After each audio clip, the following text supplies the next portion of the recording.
In every shadow behind world events, there is a banker whose name you were never meant to speak. They move nations like chess pieces, crashing economies with a whisper and resurrecting them with a signature. Their power isn't voted for, and their crimes are never written down, only executed in silence. From hidden vaults to midnight boardrooms, they pull the threads that make presidents dance. Wars, markets, governments, nothing collapses without their blessing. This is the story of the men who bought the world and the darkness they left in its vaults. Chapter 1. The Rothschilds. The family that bought Europe. It's a foggy morning in 19th century London, the kind where the cold crawls under doors and wraps itself around the city like a warning. The lone messenger darts through the mist, clutching a sealed envelope so tightly his knuckles turn white. He doesn't slow down. Somewhere behind him, in a quiet office lined with dark mahogany panels, Nathan Rothschild waits, calm, still, already certain of what that note contains. He knows the results of a war fought far from English shores, and he knows what he's about to do with that knowledge. Inside the office, the candles burn low, their flames trembling as if they understand the weight of the moment. Nathan doesn't open the letter immediately. He already received the true news hours earlier through a private courier network more efficient than any national system. Rumour has it, his riders could outrun armies. Whether that was true didn't matter. What mattered was this. He knew that Wellington had defeated Napoleon at Waterloo, long before any minister in London had even finished breakfast. He steps outside to the London Stock Exchange, just as the city wakes from its uneasy sleep. Traders whisper, speculate, worry. Nathan Rothschild stands silently among them, face blank, shoulders slightly slumped. Within minutes, the room senses something is wrong. If Nathan looks defeated, then Britain must have lost. Panic spreads like fire in dry grass. And then it happens. Prices crash. Government bonds plummet. Men shout in desperation as fortunes evaporate in real time. Nathan waits, patient as a hunter watching prey circle the trap. Then, with a single nod to his agents positioned around the room, he begins buying everything, pennies on the pound, quietly, systematically, relentlessly. By the time the official news arrives, Britain has won, the market is stunned, and Nathan Rothschild stands atop the ashes of panic, holding nearly the entire British economy in his hands. Historians still argue whether this story is entirely true, partly true, or cleverly engineered myth. But myths don't survive 2 centuries without a reason. As the years pass, the Rothschilds expand like no family in Europe ever had. 5 brothers planted in 5 capitals, London, Paris, Vienna, Naples, Frankfurt, a private empire disguised as a family tree. They begin financing kings, wars, railways, revolutions, anything that shaped the continent. Central banks rise with their support and lean on their resources. Some say the family didn't just observe history, they bankrolled it. Their influence spills beyond Europe. They play a role in the Suez Canal, in early oil ventures, in the founding of Israel. Everywhere money moves, a Rothschild shadow seems to follow. But with influence comes secrecy, and with secrecy comes conspiracy. Did one telegram truly alter the course of European finance forever, creating a dynasty that bought nations in broad daylight? Or is this the greatest financial legend ever crafted? And why, even today, do modern governments refuse to release archives related to their gold trades with the Rothschilds? What truth hides in those sealed files, and more importantly, who is it protecting? Chapter 2. J.P. Morgan, the man who owned the United States. It is a cold November night in 1910, the sort where the darkness feels heavier than usual.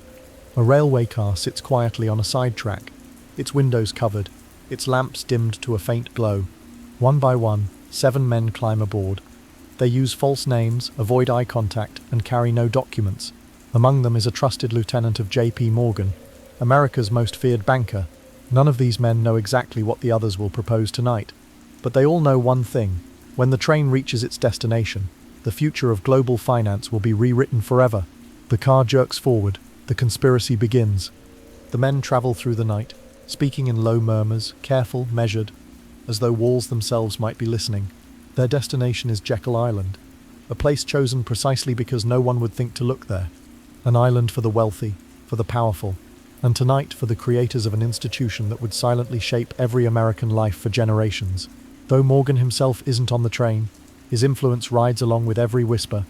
To understand how they got here, you have to go back to the man behind it all. J.P. Morgan wasn't born a king, but he became one. an unelected ruler with a grip stronger than any president's. He controlled railroads, steel, electricity, insurance, and government bonds. When panic struck, men didn't look to Washington. They looked to Morgan's mansion, and he responded like a monarch, choosing which banks to save, which trusts to kill, and which industries to resurrect. He didn't guide America. He owned it. Then came the Panic of 1907, a crisis that shook the country to its core. Banks collapsed, the stock market trembled, and ordinary people stood in line for hours begging to withdraw whatever savings they had left. But behind the scenes, rumor has it, Morgan orchestrated the entire disaster. By refusing to support key institutions, he allegedly triggered a chain reaction that only he had the power to stop. When the panic hit its peak, he stepped in, not as a savior but as a negotiator demanding a reward, a new central bank. That reward took shape on Jekyll Island. Inside a secluded clubhouse guarded from prying eyes, the 7 men drafted the blueprint for what would become the Federal Reserve. They crafted it like a private cartel disguised as a public institution, and when they left the island, not a single reporter knew what they had done. In time, the Fed would become the invisible engine behind America's money. Morgan's reach stretched far beyond finance. He controlled the flow of steel that built America's cities and the electricity that lit them. Factories, railways, telegraphs, every wire led back to him. And then there was the Titanic. Morgan owned the company that built it. He had a luxury suite reserved on its maiden voyage, yet cancelled at the last possible moment. Strangely, 3 of his strongest political opponents, men fighting against the creation of the Federal Reserve, sailed instead. They never returned. Why did J.P. Morgan abandon the Titanic at the last minute? And why did fate place his 3 greatest adversaries on board in his place? And in Morgan's private library, sealed by court order for over a century, what lies hidden inside that locked room? What secrets did he leave behind? Too dangerous, perhaps, for the world to read. Chapter 3. The Rockefellers. Oil, Power, and the New World Order. It is late afternoon on Madison Avenue, the winter light fading into a metallic grey that hangs over the city like a veil. Inside a nearly empty office, a tall, thin man stands silently at the window. His silhouette is unmistakable. John D. Rockefeller, the world's first billionaire. Behind him, a young reporter clears his throat and asks the question no one else has dared. What do you really want? Rockefeller turns slowly, a faint smile touching his lips. Control, he says. Just that one word. Cold, quiet, absolute. Years earlier, Rockefeller had built Standard Oil into the most powerful industrial empire America had ever seen. It didn't just dominate the oil industry, it swallowed it whole. Competitors crumbled, railroads bent to his will, politicians whispered about him in fear. He created a monopoly so vast that the US government eventually tore it apart. But by then, it didn't matter. The pieces were still his, and the money, that only grew larger. As Rockefeller aged, he discovered something far greater than oil: influence. He began pouring money into foundations, charities in name, power centers in practice. Through medical institutes, universities, and public health projects, he shaped how the world thought about science, medicine, and even morality. Some say his money pushed early population control programs. Others claim he helped design eugenics policies hidden inside public health reform. The line between philanthropy and control blurred until they were indistinguishable. His reach did not stop at America. Through the Rockefeller Foundation and its networks, influence flowed into global policy groups, the World Bank, the IMF, the Council on Foreign Relations. These institutions would one day shape the rise and fall of nations. And behind the polished speeches and diplomatic handshakes, many saw Rockefeller fingerprints, funding, advisors, and quiet influence that steered decisions before anyone even voted on them. Where oil was threatened, rumors of darker involvement surfaced. Whispers of coups in Latin America, destabilizations in the Middle East, and intelligence operations masked as protecting American interests. Sometimes those interests aligned suspiciously well with Rockefeller oil fields. Declassified CIA papers from the era make vague references to Foundation support in operations that toppled governments. Never explicit, always suggestive. Shadows don't leave signatures. The dynasty continued its quiet reign through the 20th century. Big Pharma rose under the guidance of Rockefeller-funded medical schools.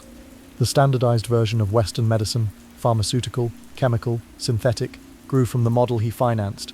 Alternative treatments faded as Rockefeller-backed institutions absorbed medical authority. It was a new kind of empire, not built on oil wells but on ideas, patents, and global health policy. Why did Rockefeller fund both sides of certain global conflicts? Oil flowed either way. Influence flowed even faster. And what did he gain? Perhaps the one thing he admitted he wanted: control over the world's most valuable resource, decision-making power. And why do declassified CIA documents mention Rockefeller foundations in covert regime change operations? What conversations took place in those quiet rooms where philanthropy and power met behind closed doors? Chapter 4: Goldman Sachs, the vampire squid of the modern world. It is past midnight inside the US Treasury Department, the kind of hour when only ghosts and guilty men are awake. A lone official sits beneath the harsh fluorescent lights, staring at a secure terminal. Suddenly a message appears, just 5 words glowing like a commandment. GS needs you to move. No signature, no explanation. But he doesn't need one. He exhales, rubs his temples and nods. Somewhere far from this room, Goldman Sachs has decided the financial world must shift, and the government will obey. For decades, Goldman Sachs has been less a bank and more a breeding ground for global power. Its alumni don't just retire, they ascend. Former executives become Treasury secretaries, central bank governors, European Union commissioners. The revolving door between Wall Street and Washington spins so fast that sometimes it's hard to tell where the bank ends and the government begins. Policies aren't shaped by public interest but by private loyalty, molded in the boardrooms of a firm known quietly as Goldman Sachs. Long before the crisis of 2008, Goldman's fingerprints were already on some of the biggest bubbles in modern history. The dot-com boom swelled under their glowing forecasts and collapsed under their silence. The housing bubble grew thanks to their complex financial packages, mortgage bundles sold to pension funds and governments as if they were safer than gold. And then came Greece, where Goldman allegedly engineered the mathematical smoke and mirrors that hid a nation's crumbling finances until it was too late for anyone to look away. But the most shocking allegations emerged during the housing collapse. While Goldman Sachs sold mortgage investments to clients, encouraging them to trust the booming real estate market, the bank was quietly betting against those same assets. They profited when the market rose and profited even more when it fell. Some called it genius, others called it fraud. Goldman simply called it business. Then came the bailout.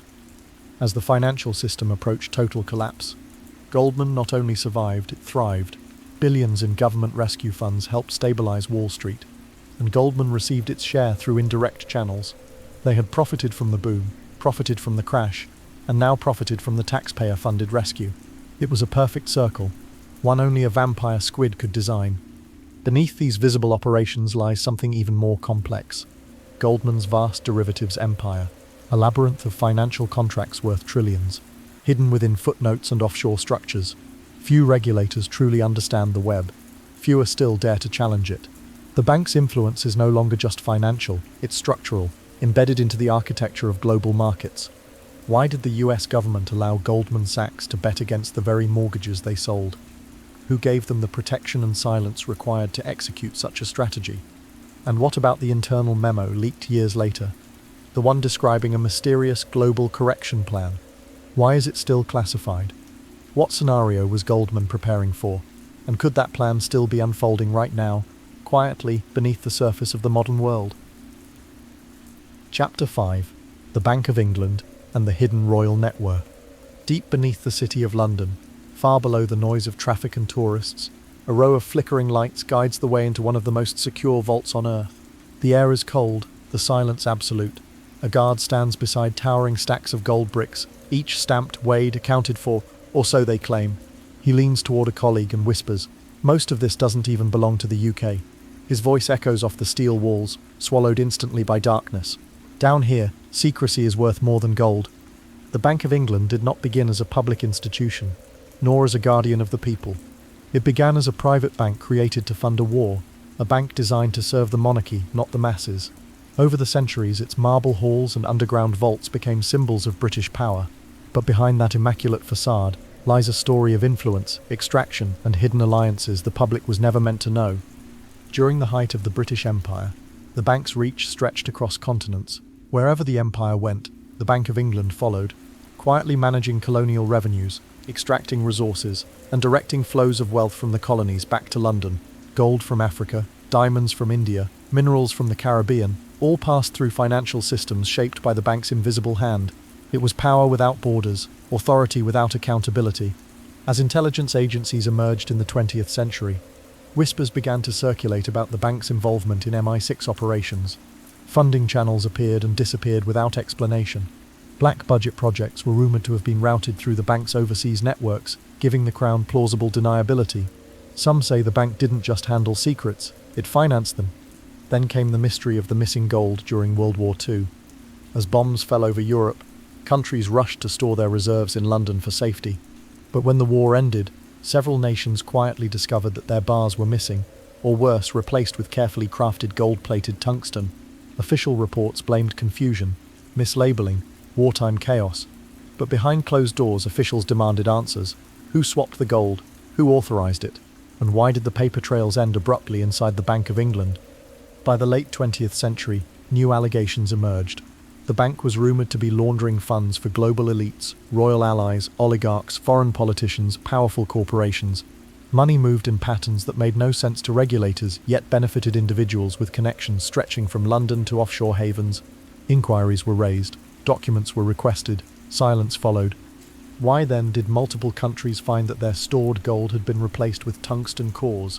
Was it theft, misdirection, or a deeper operation meant to hide something even more valuable? And perhaps the most unsettling question of all, why does the Bank of England refuse to release documents about royal family investments for 125 years? What secrets lie in those sealed archives? What deals, what debts, what leverage that require more than a century of darkness before the world is allowed to see the truth? Chapter 6. The Modern Banking Godfathers. BlackRock, Vanguard and Invisible Power. It is just past dawn inside a glass-walled boardroom high above the city, the kind of room where decisions ripple across continents. A giant screen flickers to life, displaying not stock prices or company earnings, but the economic output of entire nations. A dozen men sit in silence as one of them lifts his hand and taps a single button. Instantly, $10 billion moves across the globe. No debate, no vote, one click, one command, power most governments can only dream of. This is the world of BlackRock and Vanguard, the modern banking godfathers. They do not run countries, yet they manage more wealth than almost any of them. Their combined assets stretch into the trillions, exceeding the GDP of every nation except a select few.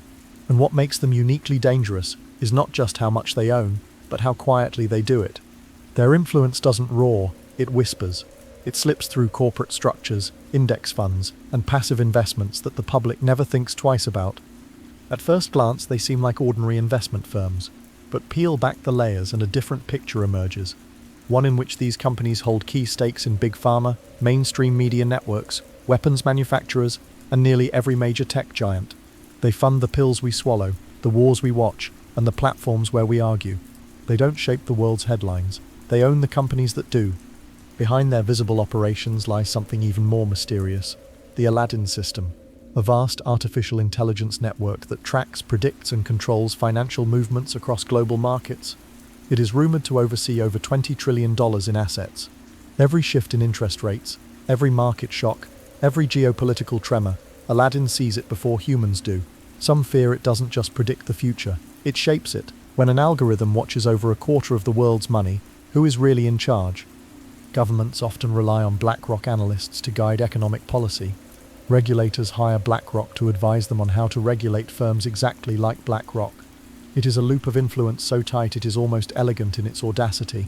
And while politicians argue loudly on television, these firms extend their reach quietly through index funds, board seats and invisible webs of ownership that ordinary citizens will never notice.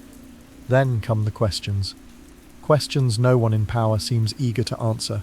Why are BlackRock's top shareholders impossible to trace? Why do ownership records lead to shell companies, trusts and offshore structures that vanish into legal fog? Who is being protected behind these layers of corporate camouflage? And what about the secret financial simulation leaked years ago? The one insiders whispered predicted a global reset. If it was only a scenario, why was the report immediately classified under national security protocols? What did BlackRock and Vanguard see coming? Something so destabilizing that even mentioning it could trigger panic. In the shadows of modern finance, these firms do not simply manage wealth. They manage the world, and the most unsettling part is this. If they ever chose to pull a single thread, the entire global system might unravel overnight.